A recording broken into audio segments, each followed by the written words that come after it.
एक बार फिर से आप सभी का स्वागत है आपके अपने YouTube चैनल प्राचीपीडिया पर। तो चलिए शुरू करते हैं। आज हम लोग एनाटॉमी एंड फिजियोलॉजी स्टार्ट करेंगे, जिसमें सबसे पहला टॉपिक है इंट्रोडक्शन टू ह्यूमन बॉडी, यानी कि ह्यूमन बॉडी के बारे में कुछ थोड़ा बहुत जानेंगे। और इसके अंदर हम लोग सबसे पहले ये देखेंगे कि एनाटॉमी एंड फिजियोलॉजी का क्या मतलब होता है, जो हमारा सब्जेक्ट है। तो सबसे पहले ये देखते हैं एनाटॉमी का क्या मतलब होता है। तो जो एनाटॉमी वर्ड है वो डिराइव किया गया है ग्रीक वर्ड एनाटॉम से। एना प्लस टॉमी, ये दो वर्ड से मिलकर के बना होता है। एना का मतलब होता है अप एंड टॉमी का मतलब होता है प्रोसेस ऑफ कटिंग। और एनाटॉमी का क्या मतलब होता है टू कट अप। एनाटॉमी है क्या, जो हमारा स्ट्रक्चर होता है बॉडी का, उसके बारे में जो हम लोग स्टडी करते हैं उसे कहते हैं एनाटॉमी। जैसे कि एक एग्जांपल लेते हैं हार्ट का। जैसे हम लोग ने हार्ट के बारे में पढ़ा कि ये कहाँ पर लोकेट होता है, लंग्स के बीच में लोकेट होता है। ऊपर की तरफ सुपीरियर वेना कावा, नीचे की तरफ इंफीरियर वेना कावा, और ये दो पार्ट में बटा होता है, राइट पार्ट और लेफ्ट पार्ट में। तो ये जो चीज़ हम लोग पढ़ रहे हैं ये है हार्ट की एनाटॉमी। इसमें हम लोग एक एग्जाम्पल देखते हैं हिस्टोलॉजी एनाटॉमी। हिस्टोलॉजिकल एनाटॉमी का क्या मतलब होता है कि जो हम लोग ऑर्गेनाइजेशन पढ़ते हैं टिश्यू का, उसे हम लोग हिस्टोलॉजिकल एनाटॉमी कहते हैं। अब चलिए देखते हैं कि फिजियोलॉजी का क्या मतलब होता है। तो फिजियोलॉजी इज़ द स्टडी, मतलब ये एक स्टडी हम लोग इसमें किसकी करते हैं, how the body system work, यानी कि हमारी जो बॉडी है, बॉडी का जो सिस्टम है वो कैसे वर्क करता है। हम लोग ने एनाटॉमी में देखा था कि जो हार्ट है उसका स्ट्रक्चर कैसा होता है, वहाँ वो कहाँ पर लोकेट होता है। लेकिन हम लोग फिजियोलॉजी में क्या देखेंगे कि हार्ट का काम क्या है, मतलब ये क्या करता है। तो हार्ट क्या करता है, ये ब्लड को पंप आउट करता है। हार्ट के अंदर पहले डीऑक्सीजनेटेड ब्लड आता है, फिर ये हार्ट से ऑक्सीजनेटेड ब्लड पूरी बॉडी में सप्लाई होता है। तो ये काम कौन करता है, ये काम करता है हार्ट।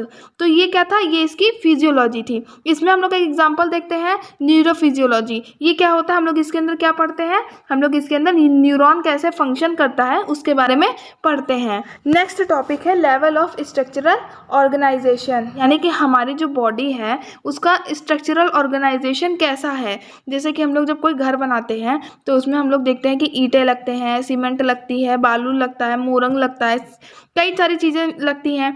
तो उन सब से मिलकर के क्या एक घर तैयार होता है। उसी तरह हमारी बॉडी में भी कई सारे लेवल होते हैं स्ट्रक्चरल ऑर्गेनाइजेशन के, जो कि हम लोग की पूरी बॉडी को बनाते हैं। तो सबसे सिंपलेस्ट लेवल कौन सा होता है, तो सबसे सिंपलेस्ट लेवल होता है केमिकल लेवल, जो कि किससे मिलकर के बना होता है एटम एंड मॉलिक्यूल से। केमिकल लेवल क्या बनाता है, सेलुलर लेवल बनाता है। सेलुलर लेवल क्या बनाता है, टिश्यू लेवल बनाता है। टिश्यू क्या बनाते हैं, ऑर्गन बनाते हैं। और ऑर्गन क्या बनाते हैं, सिस्टम बनाते हैं। सिस्टम क्या बनाएंगे, ऑर्गेनिज्म लेवल बनाएंगे।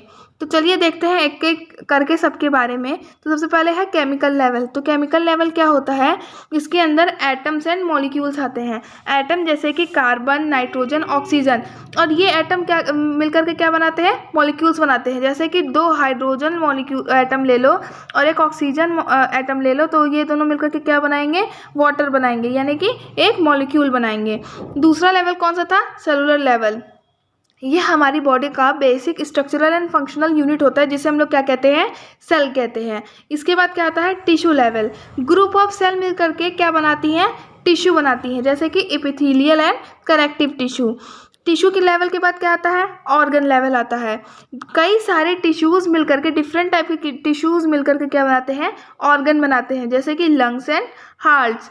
ऑर्गन लेवल के बाद सिस्टम लेवल आता है। कई सारे ऑर्गन मिलकर के क्या बनाते हैं, एक सिस्टम बनाते हैं, जैसे कि डाइजेस्टिव सिस्टम, रिस्पिरेटरी सिस्टम। जैसे कि डाइजेस्टिव सिस्टम में कौन कौन से ऑर्गन आते हैं, इसमें आते हैं ईसोफेगस आता है, small intestine, large intestine, stomach, ये सब आते हैं। और रिस्पिरेटरी सिस्टम में देखें तो उसमें क्या आता है, उसमें आता है ट्रैकिया, ब्रोंकाई, ब्रोंक्यूल्स, लंग्स, ये सब आते हैं। तो ये क्या बनाते हैं, एक पूरा सिस्टम बनाते हैं।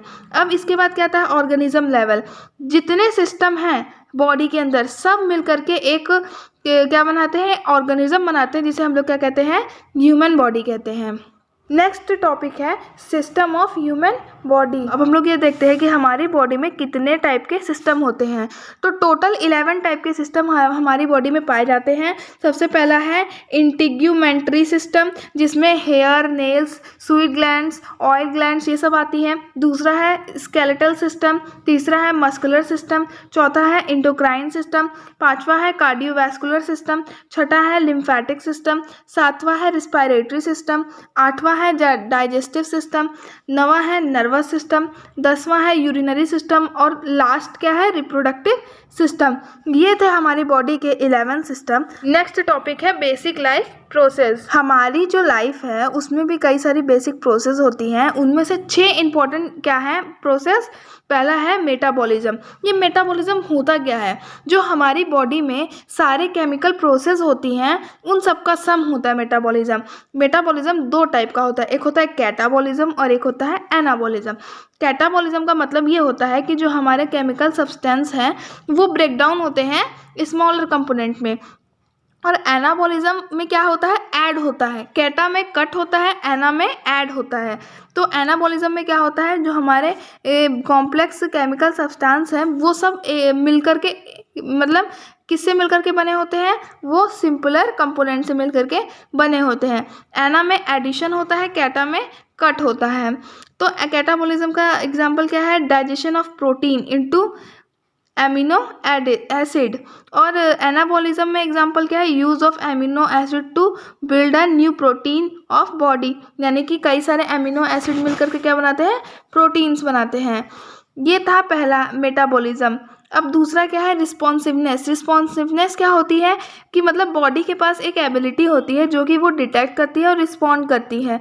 अगर कुछ हो रहा, जैसे हम लोग चाय पीते हैं, अगर चाय का ग्लास गर्म है तो तुरंत बॉडी रिएक्ट करती है, रिस्पॉन्स देती है कि मतलब वहाँ से हाथ हटा लो। तो ये क्या था, रिस्पॉन्सिवनेस था। तीसरा क्या है मूवमेंट, यानी कि हमारे जो बॉडी मोशन करती है या इंडिविजुअल कोई ऑर्गन कुछ वर्क करता है तो वो क्या है मूवमेंट करना है। चौथा क्या है ग्रोथ, यानी कि हमारी जो बॉडी है उसका साइज और वेट में ग्रोथ होता है। पांचवा क्या है differentiation, development of cell from specialised to a specialised cell, यानी कि जो डेवलपमेंट होता है सेल का किससे, अनस्पेशलाइज्ड सेल से स्पेशलाइज्ड सेल में। ये था डिफरेंशिएशन। और लास्ट क्या है रिप्रोडक्शन, कि हमारी जो बॉडी है वो क्या करती है, नया कोई न्यू सेल्स बनाती है और क्या करती है, प्रोडक्शन करती है किसी न्यू इंडिविजुअल का। तो ये था हमारा 6 बेसिक लाइफ प्रोसेस। मिलते हैं नेक्स्ट वीडियो में एक नए टॉपिक के साथ। तब तक के लिए मेरे चैनल को सब्सक्राइब कीजिए, लाइक कीजिए, कमेंट कीजिए और अपने दोस्तों में शेयर कीजिए। Thank you.